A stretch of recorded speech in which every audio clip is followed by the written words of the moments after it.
Le CRE est le centre de recherche et d'études européen du groupe Saint-Gobain.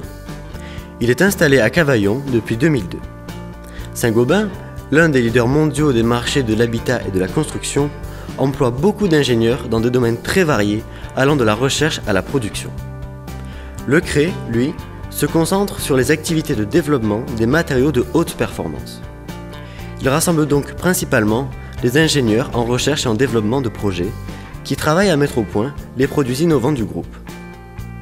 Il concentre des équipements de très haute technologie allant du microscope à balayage électronique à des fours atteignant plusieurs milliers de degrés.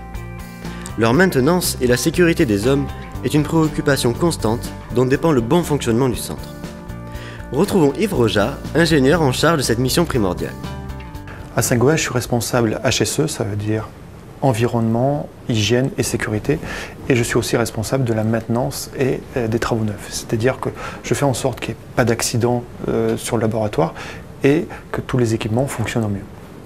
Le métier d'ingénieur est très vaste. On peut travailler dans différents domaines. Il y a bien sûr l'aéronautique, l'automobile, mais il y a aussi les matériaux avancés, même l'agroalimentaire. Donc ça couvre un très grand champ de domaines. Et même dans ces domaines, on a différents métiers. On peut citer la production, la recherche. Il y a certains ingénieurs qui travaillent dans le marketing. Donc il y a encore là-dedans des activités variées. Dans Saint-Gobain, on couvre une grande palette d'ailleurs de ces métiers. C'est-à-dire, bien sûr, on a des ingénieurs production, des ingénieurs recherche, marketing, mais en plus, on travaille dans différents domaines. On travaille dans de la laine de verre, on travaille pour du plâtre, on travaille pour des céramiques avancées, on travaille sur des réfractaires. Donc, tout un champ de métiers qui est aussi très très large.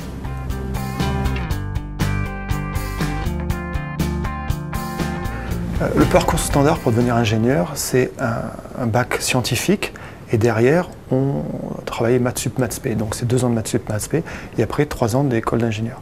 Donc ça, c'est le parcours standard. Il y a d'autres filières, mais le plus grand nombre des ingénieurs sont formés de cette manière. Après, dans mon cas, j'ai commencé dans une société qui fait des connecteurs électroniques pour le spatial et l'aéronautique. Et là, j'ai managé un atelier. Après, je suis parti de ces salles blanches pour aller vers l'industrie lourde dans une société qui faisait des électrodes graphite et donc où j'ai managé là aussi un gros atelier de production. J'ai fait une pause où je suis parti 1 an en Australie pour faire un MBA, pour travailler le management. Et à mon retour, j'ai eu la chance d'être recruté par Saint-Gobain. La chance parce que Saint-Gobain offre énormément d'opportunités de carrière. Et en plus, dans Saint-Gobain, la dimension ressources humaines est un vrai objectif. Donc chez Saint-Gobain, j'ai travaillé comme responsable de production d'abord dans la laine de roche, puis dans la laine de verre.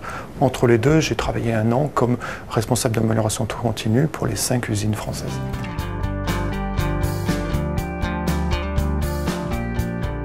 Alors, mon poste actuel, que ce soit sécurité ou maintenance, ça commence toujours par analyser ce qui s'est passé, analyser les problèmes. Donc, par exemple, récemment, on a eu un incident sur le système de refroidissement d'eau froide qui permet de refroidir énormément d'installations. Ce système s'est arrêté. Ça nous a posé de grosses inquiétudes parce que ça a arrêté toutes ces installations. Donc, j'ai 2 techniciens qui sont allés voir rapidement ce qui se passait. Ils ont analysé les problèmes, regardé sur les différents écrans, regardé le fonctionnement de tous les éléments pour essayer de comprendre d'où venait le problème. Donc il y a ce gros travail d'analyse. Mais ce travail d'analyse, il est vrai aussi en sécurité. On a eu un problème sur un four qui aurait pu amener un problème de sécurité grave. Et pareil, on a dû discuter avec l'ingénieur qui travaille dessus pour comprendre d'où ça venait et quelles auraient pu être les conséquences. À Saint-Gobain, on a la chance d'avoir énormément de matériel pour permettre cette analyse. On a en particulier, par exemple, un microscope électronique à balayage avec une microsonde qui permet d'aller voir énormément de choses, non seulement de grossir énormément le matériau, mais en plus de voir les différentes compositions des différents grains. Donc d'aller chercher beaucoup d'informations. Et on a énormément d'équipements comme ça au CRE. Ça, c'est toute la partie analyse. Mais après, il y a aussi toute la partie faire avancer les projets et savoir où on en est. Et donc, on fait régulièrement des points avec les gars de mon équipe, essayer de trouver des solutions aux problèmes. Et cette activité-là de management est tout aussi importante que l'activité technique d'analyse.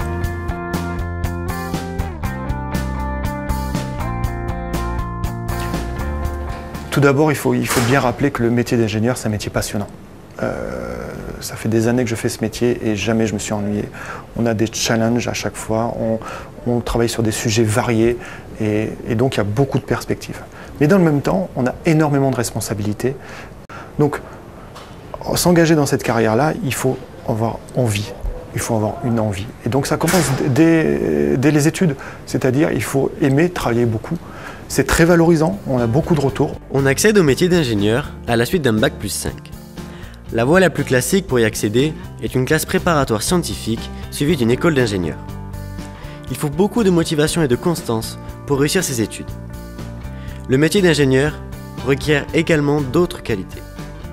Avoir un bon niveau en mathématiques et pour travailler à l'étranger, en anglais.